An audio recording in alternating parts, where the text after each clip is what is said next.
As First Lady, I believe we need to fight against the cyberbullying. All of the people on the Twitter who are saying the bad things, we need to stop them.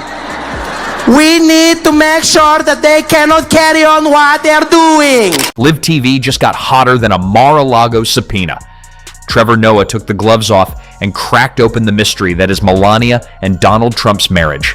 And let's just say the tea was scalding. Donald Trump was sitting in the living room, turned on the lights. Hi, Melania. I saw what you said about me on the news. It was very not nice. From awkward hand swats to side eyes that could end presidencies, Trevor held nothing back. The audience was howling, the internet went ballistic, and somewhere, Trump was probably rage tweeting on a burner phone. Did Trevor just say what we were all thinking? Oh, you bet he did. The big mystery is, what did the FBI find? Well, according to Donald Trump's third favorite son, the only thing the FBI took was his heart. Subscribe if you're enjoying. Trevor Noah didn't just crack a joke, he shattered the illusion with the precision of a late-night assassin. Sitting there, smooth as ever, he unraveled the dynamics of Trump and Melania's marriage in a way that felt almost too effortless, like he had been waiting for this moment his whole life. Also, I would pay anything to know what he wrote inside that card that he definitely didn't actually get. Like, roses are red, love is a mystery, I had a historic electoral college victory. Why did Trump say he called into Fox and Friends? Because it was Melania's birthday. Like, what does that mean? He's like, honey, I've got a great celebration planned for us today. I'm gonna talk to some TV people while sitting on the toilet. Like, oh, thank you, Donald. My life is a beautiful dream. And just like that, the studio turned into a live battleground of emotions.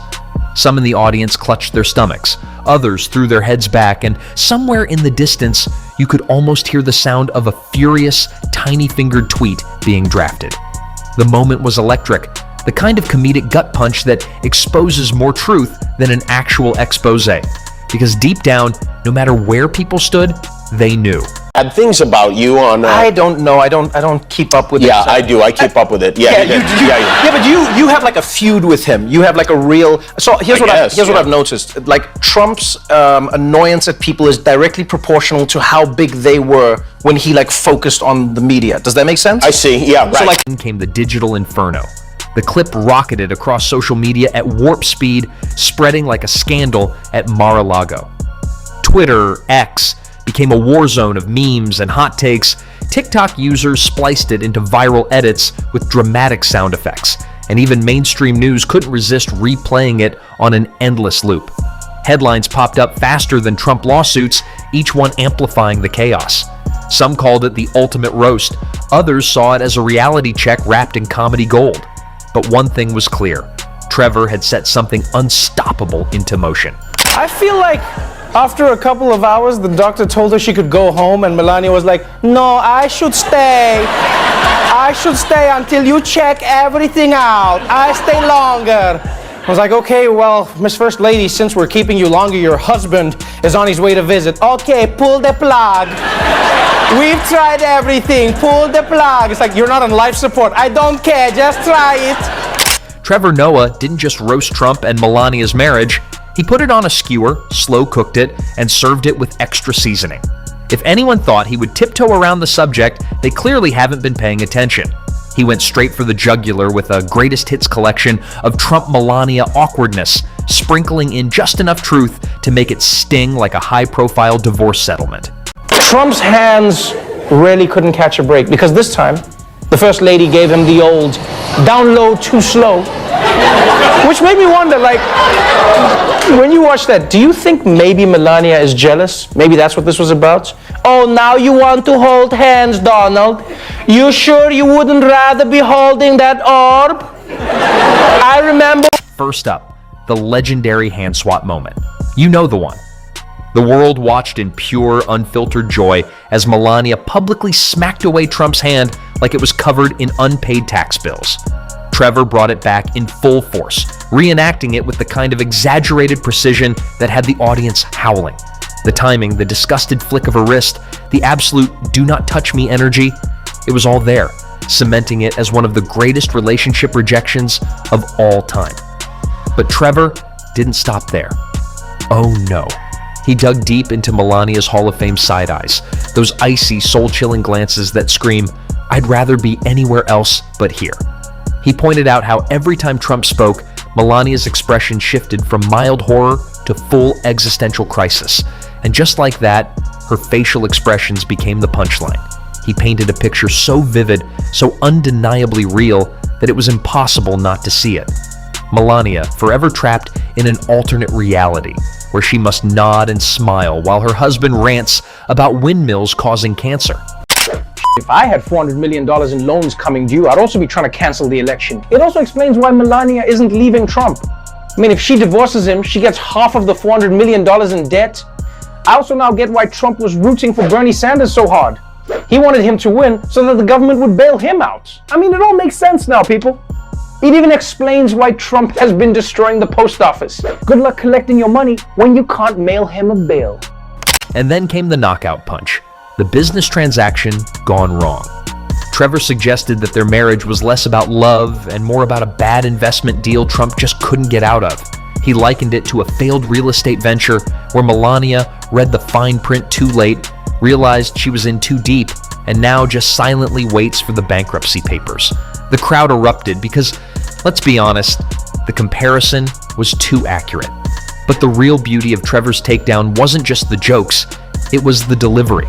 It was the smirk, the raised eyebrow, the perfectly timed pause before delivering a punchline so sharp it could slice through a prenup. He didn't just mock their marriage, he exposed the absurdity of it, the undeniable cracks in the gold-plated facade. And while the audience laughed until their stomachs hurt, somewhere in a lavish penthouse, Trump was seething. Somewhere on a luxurious couch, Melania was silently nodding in agreement. And somewhere on Twitter, X, the memes were being born.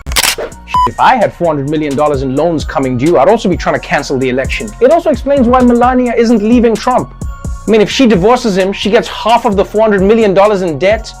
I also now get why Trump was rooting for Bernie Sanders so hard. He wanted him to win so that the government would bail him out. I mean, it all makes sense now, people.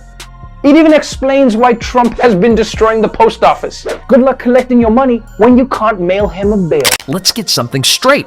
If there's one thing Trump and Melania's marriage has given the world, it's primetime awkwardness. And Trevor Noah just threw the ultimate spotlight on it. Their public moments are less happily ever after and more blink twice if you need help. The stiff body language, the distant gazes, the forced hand-holding. At this point, even a statue would show more warmth. The internet is still recovering from that iconic hand swat when Melania straight up rejected Trump like an over-enthusiastic salesman. And let's not forget that RNC speech moment. Melania reading lines like a hostage, Trump standing beside her like a CEO who just acquired a company he knows nothing about. But the real question is this true love? Or is Melania simply fulfilling the final terms of some ironclad contract? Because, let's be honest, no prenup in history has ever felt more legally binding than whatever silent agreement these two have. We've known for a long time that President Trump once had an affair with Playboy playmate Karen McDougal. But yesterday, we learned more about the conspiracy to keep this affair quiet, thanks to Michael Cohen, Trump's former attorney and Sopranos background actor. You didn't even notice him in the picture, do you? Because, you see, it turns out, like so many Sopranos characters, Cohen was wearing a wire. This is a secret recording provided by Michael Cohen's lawyer. Cohen and then candidate Donald Trump discussing paying for former playmate Karen McDougal's story of an alleged affair. The way Melania barely tolerates Trump in public could be a masterclass in contract negotiations. She shows up, stands there, nods at the right times, just enough to meet the requirements, but never enough to convince anyone she's actually enjoying herself. And the robotic smiles? They scream, "Let's get this over with," faster than a contestant on a reality show who knows they're about to be eliminated. Whether it's Melania trailing 5 steps behind Trump or her delivering the most unenthusiastic birthday message in history, the evidence is everywhere. Their chemistry is about as electric as a broken toaster, and Trevor Noah just made sure the world sees it clearer than ever. So, is this a love story gone wrong or a transactional partnership playing out on the world stage? Either way, it's comedy gold, and Trevor Noah is just the guy to cash in on it. Trump's reaction wasn't just a meltdown, it was a Category 5 social media hurricane. The moment Trevor Noah took a sledgehammer to his marriage on live TV, it was only a matter of time before Trump unleashed a storm of rage, denial, and classic overcompensation. He wasn't about to let some comedian rewrite the story of his perfect union, even if the rest of the world had already seen the cracks in the foundation. Mrs. Trump, Melania Trump, the international cover girl, has now joined us. We got to discuss the media. How did you two meet? We met in New York, 1998. It was a fashion week, September 1998. The famous fashion week. The famous fashion week in Were New you York. introduced? Well, no, we were both at the same party, and that's how we met.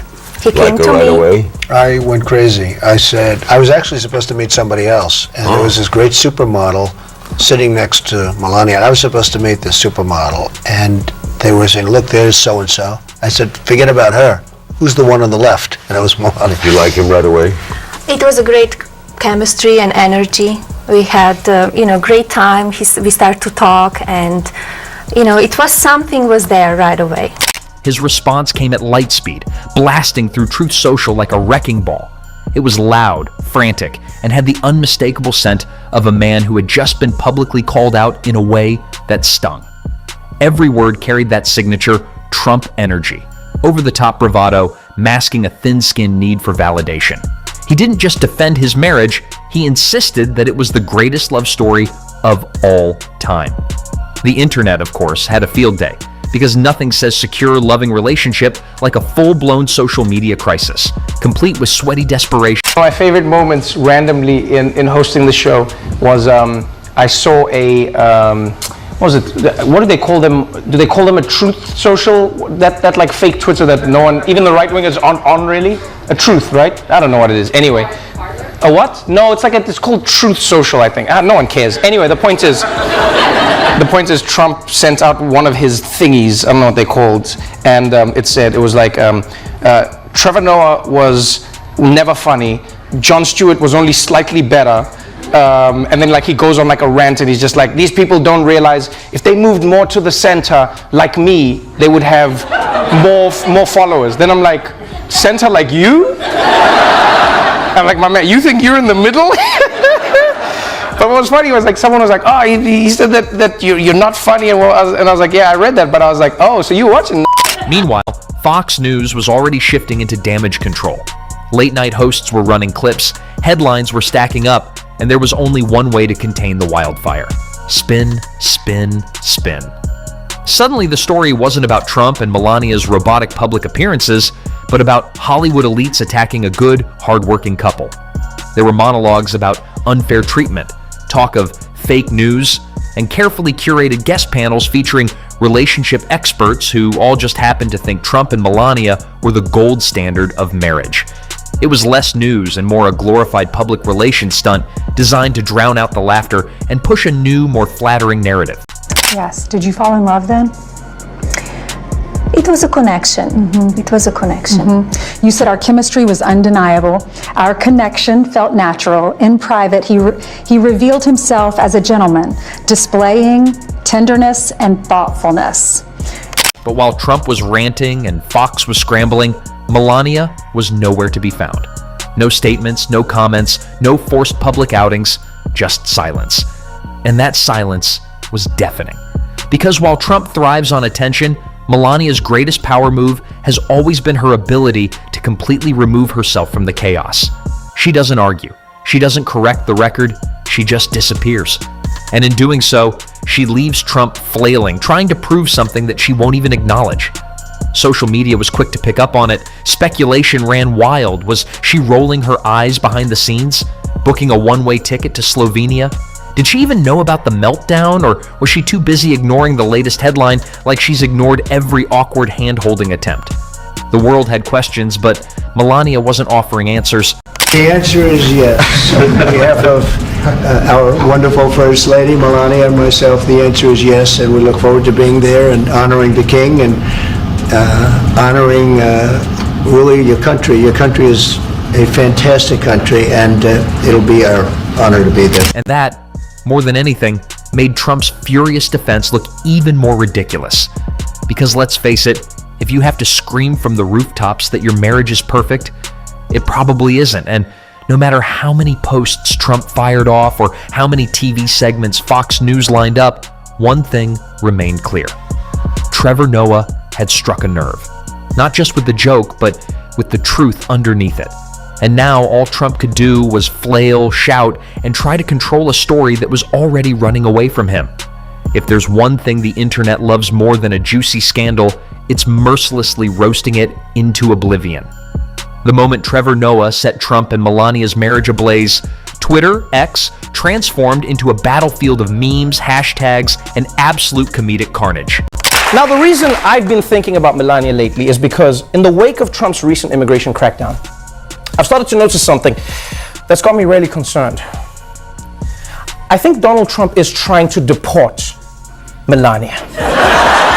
No, and you might be asking, why would he want to deport his wife? I don't know, but things haven't exactly been perfect between them. First of all, it's no secret that Melania barely spends any time at the White House. Secondly, when he tried to hold her hand in public, she tried to slap it away. Within minutes, ShitSand helped Melania, Sen Xiaoban Trump marriage truthers, and the ever-reliable ShitSand Free Melania were trending like wildfire. Users flooded the timeline with GIFs of Melania's infamous hand swats, AI-generated images of her running full speed toward an escape jet, and edited clips of Trump talking to an empty chair, insisting that his wife totally loves him, folks. Late-night hosts wasted no time pouncing on the chaos. Jimmy Kimmel chuckled his way through a monologue about how Melania's side-eye deserves its own seat at the United Nations. Colbert suggested she's been communicating in Morse code blinks for years, while SNL prepped a full sketch featuring an actress playing a holographic version of Melania. Because, let's be honest, we haven't seen her in ages. And the public? Completely unfazed. At this point, Trump's over-the-top reactions are as predictable as a Hallmark movie ending. But that doesn't stop the internet from doing what it does best, turning a political firestorm into the funniest thing you'll see all week. I feel like Trump would be exactly the same even if he spoke Arabic. It would be like the same thing. It would be like,